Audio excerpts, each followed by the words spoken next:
5 राज्यों के चुनाव घोषित होने के बाद जिस तरह से उत्तर प्रदेश में राजनीतिक घटनाक्रम हर समय बदल रहा है, भारतीय जनता पार्टी के 2 मंत्रियों ने इस्तीफा देने का काम किया और लगभग कुल मिला के 12-13 विधायकों ने पार्टी छोड़ी है। ओम प्रकाश राजभर जी ये दावा कर रहे हैं कि कल 14 तारीख को और चमत्कार देखने को मिलेंगे। स्वामी प्रसाद मौर्य जी भारतीय जनता पार्टी को पूरी तरह से समाप्त करने की घोषणा कर रहे हैं। ये दर्शाता है कि 5 साल सरकार में जो भारतीय जनता पार्टी का अहंकार था, योगी जी का अहंकार था, एक विशेष वर्ग के लोगों के जरिए लगातार दलित, पिछड़े, अल्पसंख्यक, मजदूर, किसान उनके साथ अन्याय होता रहा। विधायकों ने बलात्कार की घटनाएं की, ब्राह्मण समाज के लोगों के घर जलाए गए, किसानों पे गाड़ियां चलाकर उनकी हत्या की गई। ये सारे घटनाक्रम के बाद एक बेचैनी पूरे उत्तर प्रदेश में है। जनता से स्पष्ट संकेत आने लगे कि उत्तर प्रदेश में भारतीय जनता पार्टी बुरी तरह हार रही है, जिसके कारण बीजेपी से विधायक और मंत्री इस्तीफा दे रहे हैं। हमें लगता है कि जिस तरह से पहले लोग कह रहे थे कि पश्चिमी उत्तर प्रदेश में नाराज़गी नज़र आती है, लेकिन जिस तरह से 2 दिन में घटनाक्रम बदले हैं, उसमें पूर्वांचल में भारतीय जनता पार्टी पूरी तरह से साफ हो रही है, इस तरह का संकेत है। उत्तर प्रदेश में राष्ट्रवादी कांग्रेस पार्टी, अखिलेश जी ने जो छोटे दलों का गठबंधन बनाया है, हमने निर्णय लिया था हम उनके साथ रहेंगे। एक सीट को उन्होंने घोषित कर दिया है और लोगों को लेकर चर्चाएं चल रही है। हम पूरा प्रयास है हमारा कि राष्ट्रवादी कांग्रेस पार्टी का संगठन जहाँ पे कम ज़्यादा जितनी भी ताकत है, हम सभी मिलकर जो गठबंधन उत्तर प्रदेश में बन रहा है उसको पूरी ताकत देंगे और उत्तर प्रदेश में परिवर्तन की जो बयार है उसे और तेज काम करने का काम करेंगे। कल एक सीट पर 67 अनूप शहर जो बुलंदशहर की सीट है, उसको समाजवादी पार्टी के हैंडल पे बाकायदा ऐलान किया गया। और जो भी बातें होंगी प्रफुल्ल भाई और अखिलेश यादव जी के बीच में चर्चा चल रही है। सवाल कितनी सीट लड़ा जाएगा ये नहीं, सवाल ये है कि सामाजिक न्याय की जो ताकतें हैं उसे एकजुट किया जाए, जो अन्याय अत्याचार की राजनीति है उसे समाप्त किया जाए। निश्चित रूप से उस दिशा में हम आगे जाएंगे। कांग्रेस का हाथ आपने नहीं थामा है यूपी में, हालांकि हर जगह पे जैसे हमने पहले भी देखा था, सेंटर में भी आप उनके साथ थे, महाराष्ट्र में थे, तो क्यों नहीं थामा गया इस बार कांग्रेस का? क्या कांग्रेस वीक है इस बार? उत्तर प्रदेश में पिछले कई चुनाव से, खासकर 90 के बाद उत्तर प्रदेश में धीरे धीरे कांग्रेस कमज़ोर हो रही है। निश्चित रूप से राष्ट्रवादी कांग्रेस पार्टी के नेता आदरणीय पवार साहब ने पहले से स्पष्ट भूमिका ली कि जो दल जहां मजबूत है उसकी अगुवाई में सभी विपक्ष के लोगों को साथ आना चाहिए। वो भूमिका हमने स्वीकारी है। केरल में हमारा लेफ्ट के साथ गठबंधन है, महाराष्ट्र में कांग्रेस, शिवसेना, राष्ट्रवादी कांग्रेस पार्टी की सरकार है, मणिपुर में कांग्रेस के साथ लगभग हमारा गठबंधन तय है, गोवा में हम प्रयास कर रहे हैं। जहाँ पे जो दल मजबूत है उसकी अगुवाई लोग स्वीकारेंगे तो निश्चित रूप से भारतीय जनता पार्टी को हराने में कामयाबी हासिल होगी। कांग्रेस को ये समझना पड़ेगा जो दल भारतीय जनता पार्टी से लड़ रहा है उनका साथ दें। हमें लगता है कि उन्होंने अलग लड़ने का फैसला किया है, उनका अपना वो अधिकार है, लेकिन एनसीपी के मुखिया राष्ट्रवादी कांग्रेस पार्टी, हमारा स्पष्ट मत है जो दल गैर भाजपाई दल जहां मजबूत है उसकी अगुवाई में लोग उन्हें मदद करें, उन्हें जिताने का प्रयास करें। उत्तर प्रदेशच्या निवडणुकीसाठी राष्ट्रवादी काँग्रेस पुढे जाणार. नाही, उत्तर प्रदेशमध्ये जी निवडणुका होत आहे तिथे आम्ही मेजर पार्टी नसताना जे समाजवादी पक्ष आहे किंवा सोबत जे पक्ष तिथे काम करताय ते जे राजकीय एजेंडा तयार करतील, जे सामूहिक मॅनिफेस्टो त्यांचा तयार होईल, त्या दृष्टिकोन ठेवून त्या राज्यामध्ये पुढे आम्ही जाऊ.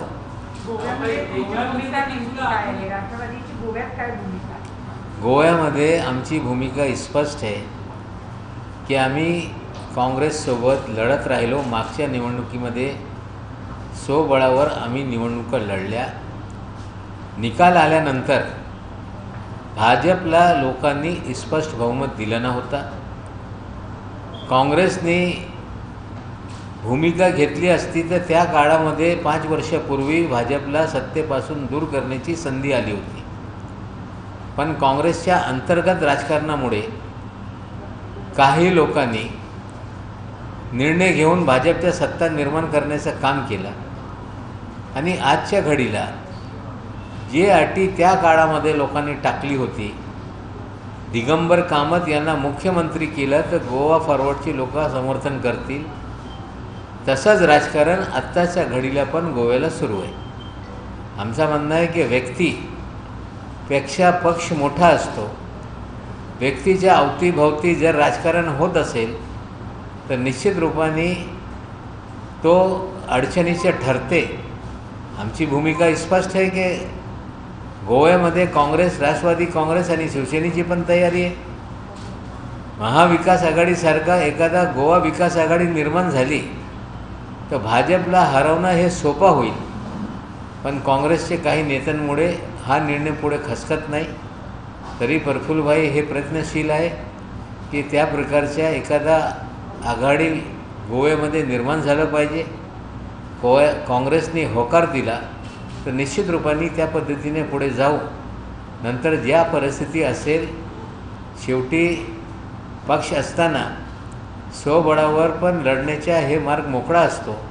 आमच्या शेवटपर्यंत प्रयत्न असेल की या सगळ्यांना एकजूट केलं पाहिजे. शेवटी काँग्रेसने सकारात्मक भूमिका घेतली नाही तर नाइलाजाने ती भूमिका आम्हाला स्वीकारावं लागेल.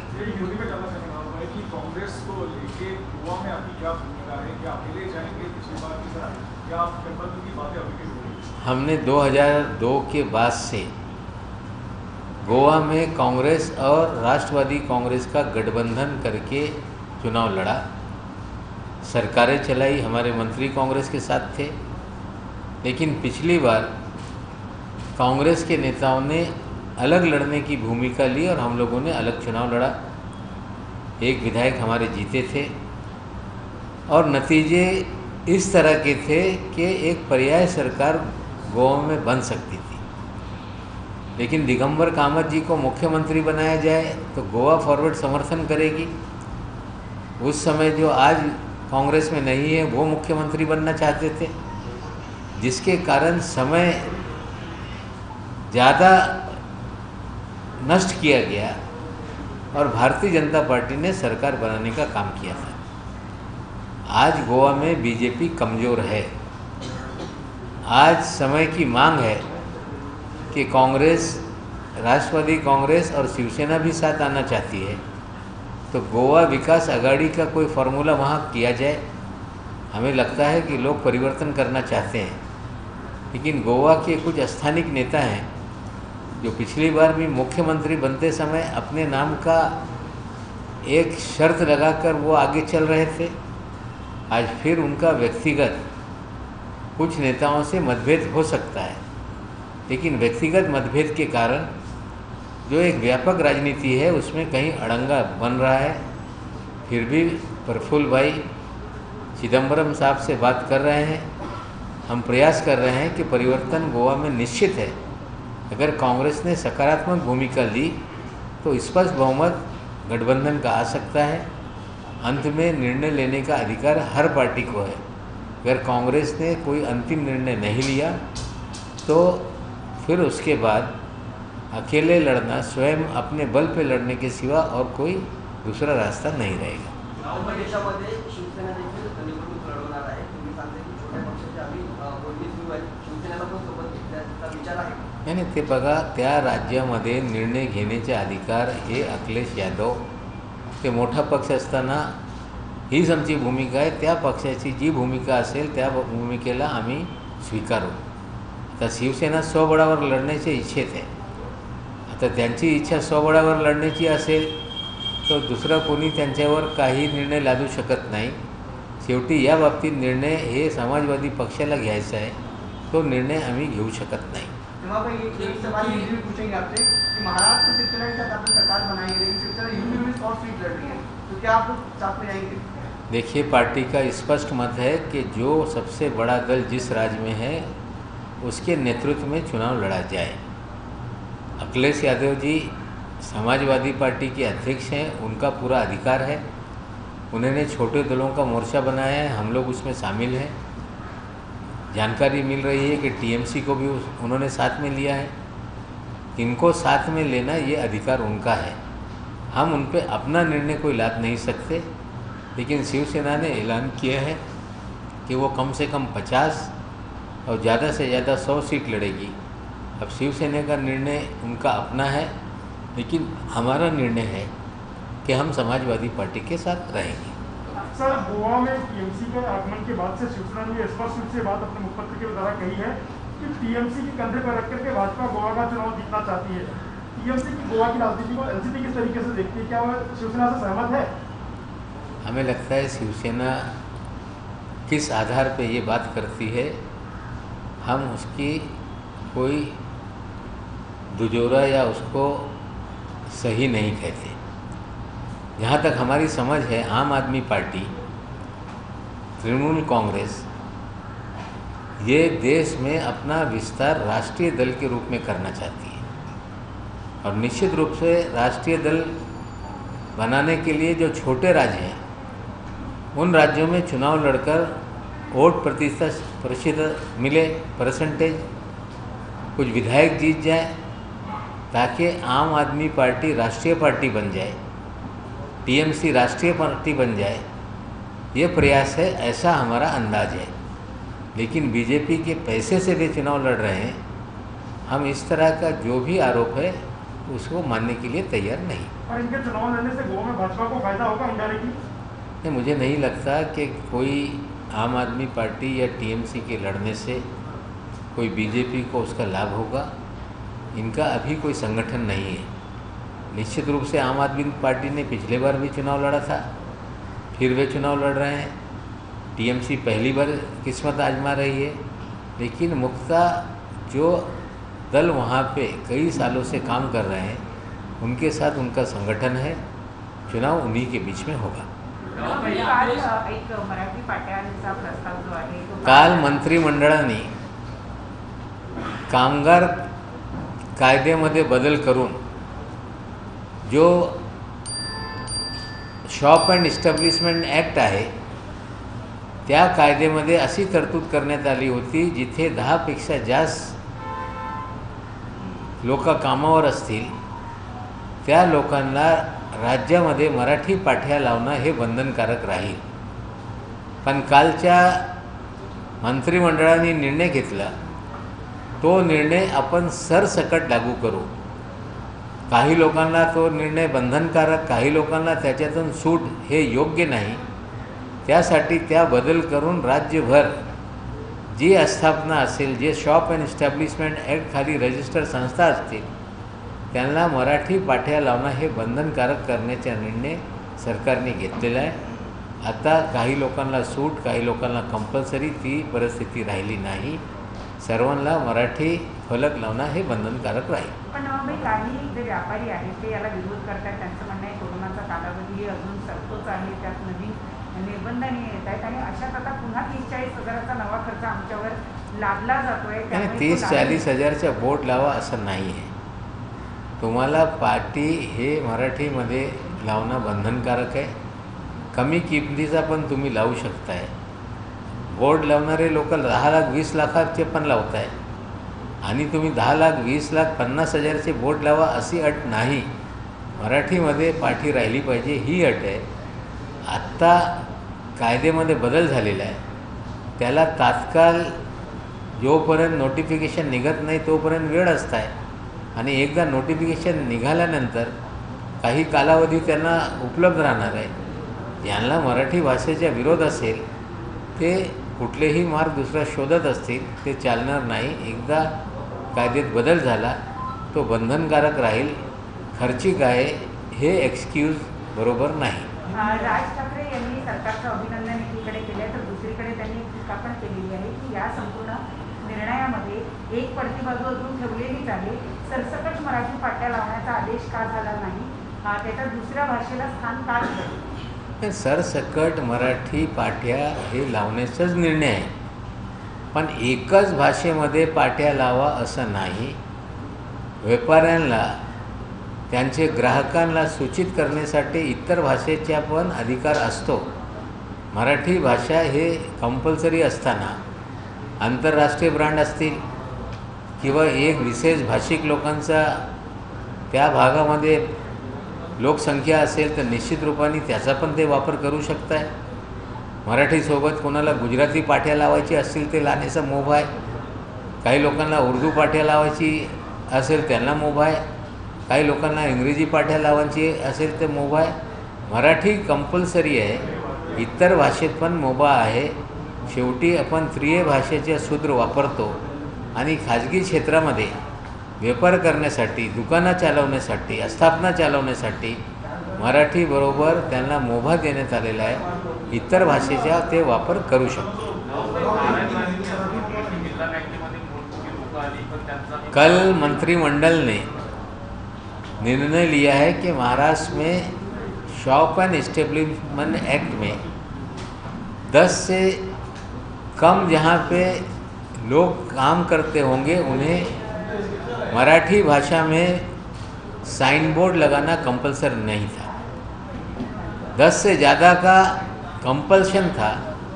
कल मंत्रिमंडल ने निर्णय लेकर सभी लोगों को स्थापना, दुकान, मराठी साइन बोर्ड लगाना कंपलसरी किया है. साथ ही साथ में वो अन्य भाषाओं में भी अपना साइन बोर्ड लगा सकते हैं. कुछ लोगों को कंपलसरी और कुछ लोगों को छूट, ये ठीक नहीं था, इसलिए ये निर्णय सरकार ने लिया है. महाराष्ट्र व्यापारी संगठन ने बयान दिया है कि उनको इस बात पे आपत्ति है कि बड़े अक्षरों में, बड़े फॉन्ट साइज में मराठी भाषा में बोर्ड लगाना होगा, उन्हें इंग्लिश में भी लगाना है. नहीं, इंग्लिश में भी लगा सकते हैं. इंग्लिश में, गुजराती में, उर्दू में, जर्मन में, किसी भी भाषा में लगाएं. अपने कस्टमर को आकर्षित करने के लिए सभी भाषाओं का वो प्रयोग कर सकते हैं, लेकिन मराठी साइन बोर्ड बड़े अक्षरों में हो, इस तरह का नियम में हमने बदलाव किया है. जिल्हा बँकेसाठी इतकी मोठी लोक आली पण तरीही मी त्यांना पूर्ण उरलो आणि त्यांचा पराभव करून दाखवला. गल्लीच्या स्पर्धा जिंकल्यानंतर वर्ल्ड कप जिंकण्याच्या स्वप्न काही लोक पाहत आहे. पैसा, ताकद, गुंडगिरीच्या जोरावर लहान निवडणुका जिंकता येते. जनतेमधून आता इतके मोठे नेते 2-4 जागेची जबाबदारी उत्तर प्रदेशमध्ये त्या नेत्यांनी घेतली आणि निवडून आणलं तर मला वाटते ते देशातले मंत्री आहे असं एक चित्र दिसेल. एका गल्लीच्या राजकारणामध्ये दादागिरी करून एखादा यश मिळत असेल तर देशातले, राज्यातले निवडणुका आम्ही बदलू शकतो हे बोलणं म्हणजे जास्त बोलण्यासारखंच आहे. राव जी, उत्तर प्रदेश में शरद पवार साहब साथ ही आप भी पूरा एक डेलीगेशन बीजेपी के जाने वाला है, तो कब जाने वाला है, बैठक कब होने वाली है? अखिलेश यादव जी ने पवार साहब से फ़ोन पे बात की है. उन्होंने पवार साहब की 3-4 डेट्स मांगी है कार्यक्रमों के लिए. निश्चित रूप से पवार साहब जाएंगे. मुझे भी पार्टी की तरफ से कहा गया है कि जो सीटें हम लड़ रहे हैं वहाँ पे जाने के लिए अखिलेश यादव जी से भी निश्चित रूप से मिलेंगे. और जब हम गठबंधन में चुनाव लड़ते हैं तो केवल अपने ही उम्मीदवारों का प्रचार ना करके सामूहिक प्रचार में जहाँ जहाँ हम लोगों की ज़रूरत होगी निश्चित रूप से हम लोग जाएंगे. और निश्चित रूप से हमारा गृह जो ज़िला है मेरा अपना, वो बलरामपुर डिस्ट्रिक्ट है. वहाँ के अगल बगल के 10 ज़िलों के लोग मुंबई शहर में अधिकांश रूप से हैं. तो निश्चित रूप से हम लोग प्रयास करेंगे उन तमाम ज़िलों में जाएं, लोगों से अपील करें और वहाँ पर जो गठबंधन हमारा बना है उसको जिताने के लिए हम लोग प्रयास करेंगे. धन्यवाद. सह्याद्रीची उंची म्हणजे